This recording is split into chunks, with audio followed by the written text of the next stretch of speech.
What's good, peasants? My name is JB, and today I'm bringing you guys something a little bit different. This is my return to Pokemon Draft League content. Now, I know a majority of you are here for Unite, and don't worry, the Unite content isn't going anywhere. These draft videos are only going to be going up once a week currently, so give it a chance, and I'm sure you'll fall in love with it like I did all those years ago when I first started my YouTube channel. This is primarily what I uploaded back then, and once Unite came out, we kind of, stopped focusing on it, so give this a chance, and I'm sure you'll enjoy it, as much as I do.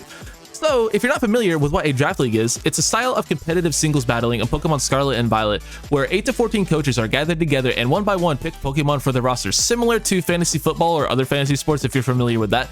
The Pokemon are priced into different tiers based on their stats, abilities, and overall strength. We're given a budget of 120 points to pick between 9 and 12 Pokemon, and a budget of 20 points to designate towards our Terra Captains, which will be the only Pokemon on our roster that are allowed to terrestrialize for the season. This process is the draft. We then get a schedule that is usually 8 weeks long, where we battle one person each week. The top people in the standings at the end of those 8 weeks are then placed into a single elimination playoff bracket, and the winner of that bracket is the champion of the league. It's pretty simple. It's really fun. It's a great time, and yeah, I know that's a lot to condense into a quick video, so if you have any more questions or just want a more in-depth breakdown, be sure to let me know in the comments, and I'll get to your questions. What matters for this video, though, is the draft league I'm currently doing, which is the ICP. First off, huge shout outs to the people running the league and the other coaches. Be sure to check them out in the description down below. And also huge shout outs to CB Marcus for helping me draft this team, because I don't really know any of the meta in draft league currently. And also shout outs to my buddy Kelly, aka Under the Radar, for scripting this video and keeping me on track. So now let's get into the actual draft portion of the video. I ended up with the second overall pick in the draft, which means I've essentially had my choice of pretty much any Pokemon in the game, aside from a few things that were banned, like Mewtwo and the box art legendaries, and also the one Pokemon that ended up going before me, which was Walking Wake.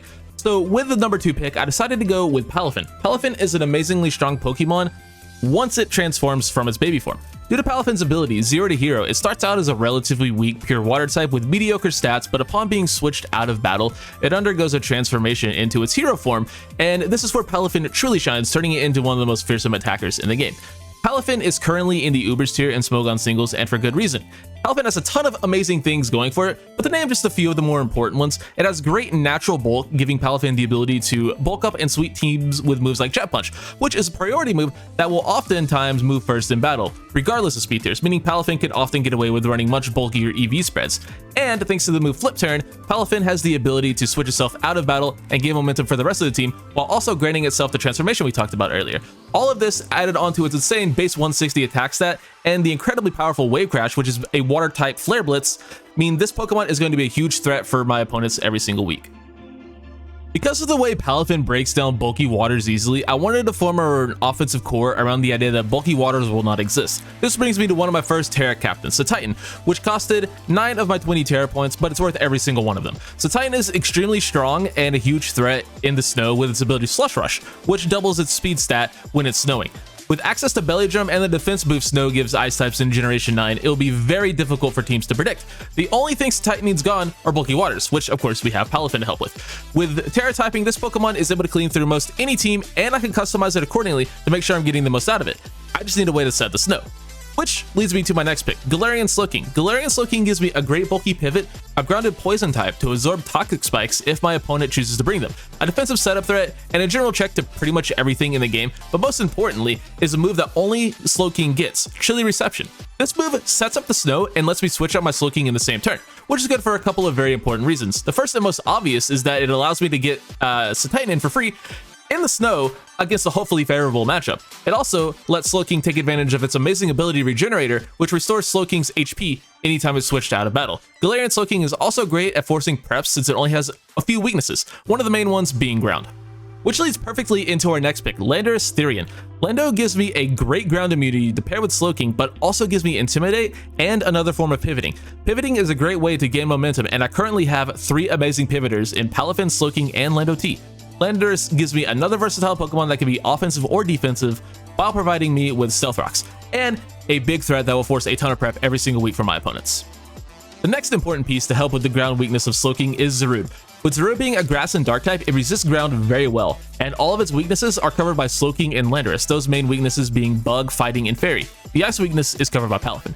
Together, these picks give me a great option for bulk and offense depending on each matchup. Zarude also gives me more pivoting with U-turn and some great setup potential with Swords Dance and Trailblaze to potentially sweep.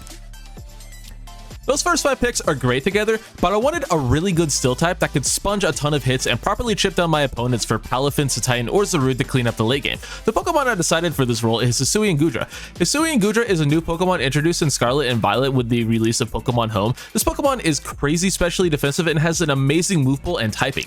With access to moves like Thunderbolt, Dragon Pulse, and Draco Meteor, Flash Cannon, Flamethrower, Ice Beam, Sludge Bomb, Acid Armor, Body Press, Heavy Slam, Earthquake, if you can think of it, Gudra probably gets it. It's easily able to chip away any Pokemon in the game and enabling all of the offense that I have at my disposal. Speaking of offense, I wanted a button clicker. Merch link in the description, by the way. A button clicker is something that you can send in and click any one of its 4 moves, and you will do insane damage to pretty much anything in the game. This Pokemon will be Heracross. With Guts, Close Combat, Mega Horn, Earthquake, and many other moves, this Pokemon can break down pretty much any wall in the game. Heracross also got access to Trailblaze this generation, so it's able to increase its speed and become a great late game cleaner. Heracross just needs good pivoting to get in for free on, some threats. Luckily for me, my team has tons of pivoting. And next up, I decided to grab even more pivoting with Electros. Electros is a great Poke pivot since it's an electric type with Levitate. That means it has no weaknesses, so it can survive for a good amount of the battle and give me a ton of momentum. This also helps me chip down those bulky waters with Palafin and Titan. Electros can also be a great setup threat because it has access to Coil, allowing it to increase its attack and defense to become even bulkier. The final 3 Pokemon in my draft are all Terra Captains as well, meaning they have great potential to become button clickers as well. First off, we have Vismagius, which is a ghost type to block Rapid Spin, gives me a really good speed tier, and great move coverage to have a great Terra typing abuser. Vismagius with Levitate also means it can have some really good immunities for defensive Terra type should I need it to fill that role. Next up is a very important member of the team, and that's Wigglytuff. Wigglytuff actually provides quite a few things for the team. First and foremost being a fairy type, meaning that it is immune to dragons, which is always something you want to have on any good draft league team. Next up, Wiggly also gives me wish support for my Pokemon like Gudra, Landorus, and Slowking, allowing them to switch in much easier and remain healthy throughout the game. And finally, Wiggly also gives me another Stealth Rock user, meaning Landorus doesn't have to worry about setting them up every week. So all in all, Wiggly fills a ton of roles for this team. And finally, we have Carkol. Carkol gives me a Rapid Spinner, a Spiker, and a Stealth Rocker, further taking pressure off of Landorus for hazards. Carkol also gives me a Flame Body Pokemon, which means I have something to deter people from clicking U-turn against me all the time, and it also gives me Flash Fire, which is a great fire immunity because my team doesn't really deal too well with offensive fire types. So that's the team I'll be using for this ICP season. I'm very happy to be making my return to Draft League content. It's been a really long time coming, but more importantly, I'm excited to take all of you on this journey with me and introduce this amazing format to a whole new audience. So make sure you're subscribed so you never miss out, and turn the bell on so you're notified when these videos go live. Also, if you have any nickname suggestions for the Pokemon I drafted, leave them in the comments, and who knows, you might see your suggestion in one of the videos this season. And while you're down there, let me know which one of my Pokemon you think will end up leading our team in KOs. Thank you guys so much for watching, and I'll catch you in the next one. Take it easy.